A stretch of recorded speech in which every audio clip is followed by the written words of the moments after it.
kami di Jawa Barat tentunya sangat mempunyai keinginan Pak Anies diusung di Jawa Barat setelah beliau tidak jadi diusung di DKI. Ya, kami tidak tahu secara persis proses yang dilakukan oleh DPP Partai dan Ibu Ketua Umum, tapi kami menilai bahwa yang sudah mengerucut pada akhirnya bubar itu karena ada tangan-tangan dari luar yang tidak menghendaki Pak Anies diusung di Jawa Barat. Ya Bapak? Ya Mulyono dan geng. Ya, terus saja Mulyono.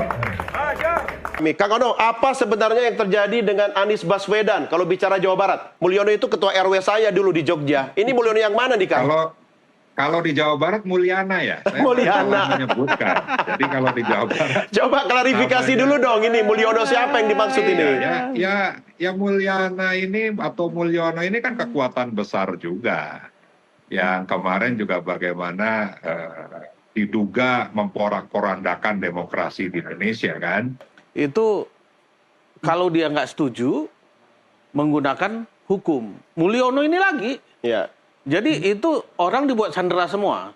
Jadi memang sengaja pemimpin-pemimpin itu dipilih yang bermasalah. Itu strategi. Jadi kalau tidak mengikuti keinginan dia sedikit saja, langsung dibuka. Ini kasusmu. Mau nggak ku merah putihkan, gedung merah putih. Itu terus. Jadi nggak perlu lagi dicari orang yang niat bagus. Ya seperti Said Didu, Mahfud MD gitu, yang orang bersih-bersih. Itu nggak perlu. Yang penting itu bisa disuruh-suruh. Gitu. Kalau bandel sedikit, sprindik. Erlangga begitu. Ini kok ketua RT ku di Jogja terkenal banget ya? Oh iya, Mulyono luar biasa itu. Assalamualaikum warahmatullahi wabarakatuh.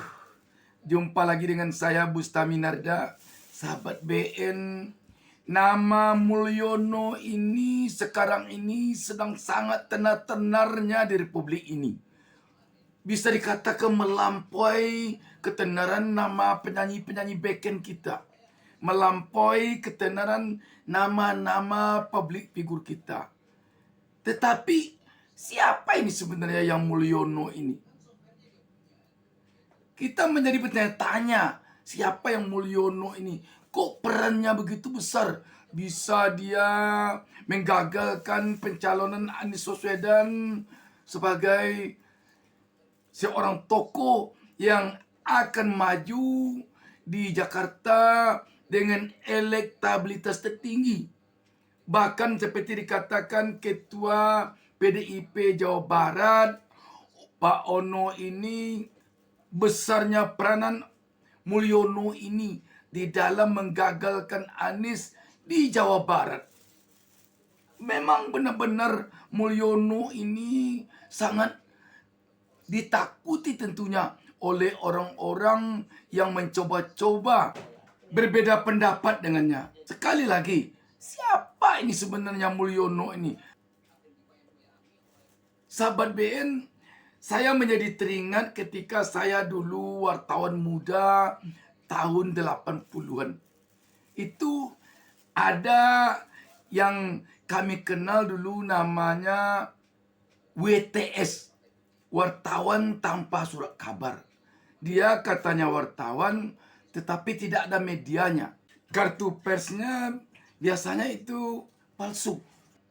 Kerjanya memang pergi dia ke sumber-sumber berita, kepada pejabat-pejabat, sampai di sana dia mengemukakan kasus-kasus yang katanya ada padanya tentang kasus pejabat tersebut. Nah, dia di sana nego, ini kasus bapak ini. Mau saya beritakan atau bagaimana? Kalau mau diberitakan, ya oke. Tetapi kalau tidak mau diberitakan, bagaimana perhitungannya? Atau apa imbalannya? Atau dengan adanya kartu truf bapak sama saya, bapak tinggal pilih. Kalau bermusuhan dengan saya, tanggungkan akibatnya.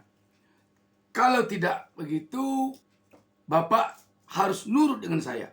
Karena demikian memuakkan tingkah laku perangai WTS atau wartawan tanpa surat kabar ini, kami malah menggelarinya waktu itu preman simpang. Gayanya kayak preman simpang. Main gertak-gertak orang aja. Dia tidak ada menampakkan intelektualitas sedikit pun. Kayak orang tidak punya ijazah asli satu pun. Jadi saya ingat jadinya melihat peranan Mulyono ini yang sampai dikatakan mengancam-ancam dengan sprindik. Ingat saya jadinya dengan peranan WTS, wartawan tanpa surat kabar. Waktu saya mulai menjadi wartawan tahun 80-an.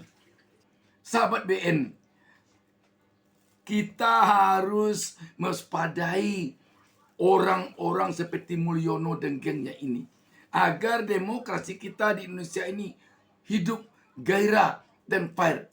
Kalau langkah Mulyono ini tidak ada yang menghambat, tidak ada yang menghalangi, dan dia tidak sadar-sadarnya juga, terus juga melakukan praktek-praktek seperti yang dia lakukan ini, maka demokrasi di negara kita bisa hancur jadinya. Karena itu, tentu kita berharap ke depan tidak ada lagi di negeri ini Mulyono seperti ini. Masa ada tokoh yang diinginkan rakyat seperti Anies Baswedan yang elektabilitasnya begitu tinggi di Jakarta, dia hambat, dia jegal. Harusnya kalau dia tidak suka, dia biarkan saja, dia carikan lawan tandingnya yang kuat, yang mungkin teman dia, atau mungkin kerabat dia, atau bagaimana. Biarkanlah Anies ini berlaga di panggung persaingan yang fair. Jangan seperti orang menyalakan lampu. Ini tampaknya Mulyono ini seperti orang yang bertanding menyalakan lampu. Agar lampu dia nyala, dipadamkannya lampu orang lain. Ini tidak fair, ini tidak sportif. Kalau ada anak-anak bangsa ini yang mau terjun ke dunia politik, yang mau terjun ke dunia bisnis, yang mau terjun ke dunia pertanian, yang mau berprofesi di bidang apapun, jangan pakai sifat Mulyono ini. Ini sifat yang tidak baik ini. Gara-gara kita ingin lampu kita hidup, jangan lampu orang dimatikan. Jangan lampu orang dipadamkan. Hidupkan lampu kita baik-baik, lawan nyala lampu orang itu.